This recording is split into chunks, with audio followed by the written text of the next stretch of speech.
রোজ তো অনেক রকমের রেসিপি শেয়ার করি। আজ ভাবলাম আমার মায়ের হাতের একটি রান্না তোমাদের সাথে শেয়ার করব। রেসিপিটি পুরোটা দেখার অনুরোধ রইল সবার কাছে। এখানে আমি কুমড়ো শাক নিয়েছি। কুমড়ো শাক ভালো করে ধুয়ে পরিষ্কার করে বানিয়ে নিয়েছি। এখন আমি মশলাটা রেডি করে নেব। 4টে কাঁচা লঙ্কা নিয়েছি, কালো সর্ষে, সাদা জিরে, পোস্তটা একটু বেশি আছে, পোস্ত নিচ্ছি, আছে নারকেল। অল্প জল দিয়ে আমি পেস্ট করে নেব। কুমড়ো শাকগুলো সব দিয়ে দিচ্ছি। তেজপাতা নিয়েছি, মশলা আমি মিহি করে নিয়েছি, মশলাটা সম্পূর্ণ দিয়ে দিচ্ছি।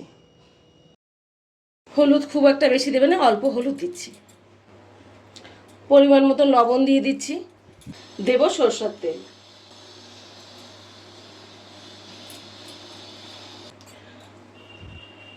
সামান্য একটু গুড় দেব।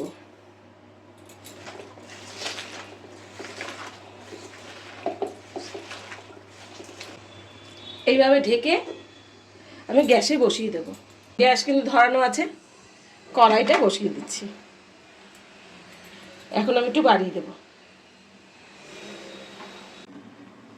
ঢাকনাটা খুলে একটু নাড়া দিয়ে দেব।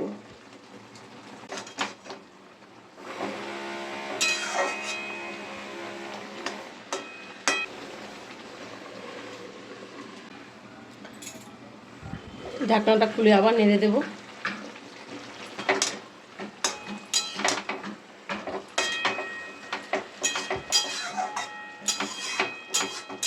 আবার আমি ঢেকে দিচ্ছি। কুমড়ো শাক ভাপা রেডি হয়ে গেছে। ভালো লাগলে লাইক, শেয়ার, কমেন্টসে কিন্তু জানিও।